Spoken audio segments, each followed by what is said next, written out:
Haiti was struggling even before the earthquake, being 145th out of 169 for Human Development Index. With a population of 10 million growing at 1.6% per year, 65% of the population lived below the poverty line, with only 19% having sanitation facilities. They already received €5.7 million per year from the European Commission and had 630 per 1,000 maternal deaths, due to 26% of births occurring without a doctor or a midwife. Measuring 7.0 on the Richter scale, the earthquake struck on the 12th of January 2010 at 4:53 in the morning. Due to the local time, many people were asleep indoors and did not have enough time to escape.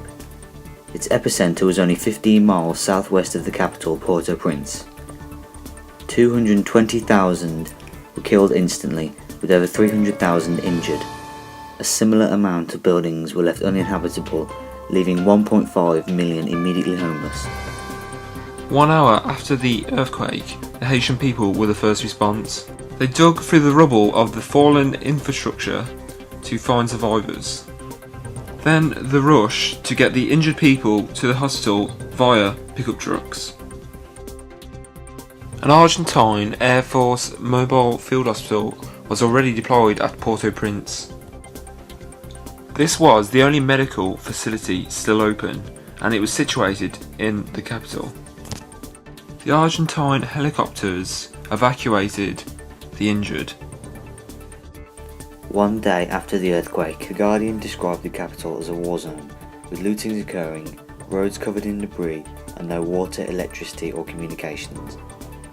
The World Food Programme planned 86 megatons of high-energy biscuits on top of the 125 megatons already in Haiti. Deployments from the French and US military were already on their way by boat, as the runway was inaccessible. 1 week after the earthquake, there were still hundreds of thousands of people still without food and water. The rescue efforts still continued, with rescue teams from Turkey and France. A 69-year-old woman was rescued from the ruins of a church. The US military increased its presence in Haiti and controlled operations. It also delivered 400,000 bottles of water, 300,000 food rations, and sent a naval hospital ship. 1 month after, aid distribution points were set up and camps were set up for the homeless. 272,000 people have been given emergency shelters. And 2 million people have received food aid in the form of a 25kg sack of rice, which could feed a family for 2 weeks. The number of flights to Haiti has decreased from 160 to 74 per day. Haiti has received $1.79 billion in donations from governments, NGOs and charities. 1 year on, Haiti is still struggling to house the homeless. More than 800,000 people are still homeless and in temporary camps. 2 million cubic meters of debris has been cleared. This accounts for 20% of all debris. Local people are employed to clear this debris, and this creates income for their families. Tents donated by charities and NGOs block the roads, which prevents heavy machinery from clearing the rubble. 2 years after the earthquake, half of the debris still clutters the capital, and 500,000 are left homeless. Half of the $4.5 billion of aid donated has been sent to Haiti, with only Japan and Finland sending 100% of their $100 million and $6 million pledges respectively. 70% remain unemployed, and 30% of schools have been rebuilt or repaired. 800,000 are without electricity, and 80% live on less than $2 a day. Before the earthquake, this figure was at 75%. Most are critical of the relief efforts in Haiti, but unsurprisingly, the UN, aid agencies and Haitian officials say they've made great strides since the earthquake.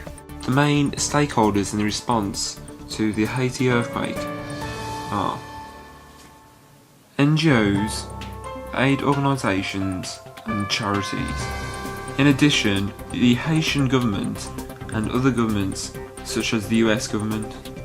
The response to the earthquake was not sustainable in the long term because there was a lack of interaction between the NGOs and the locals, a lack of government structure, and the Haitians themselves remained frozen out of the reconstruction process. The full amount of money collected didn't go to Haiti.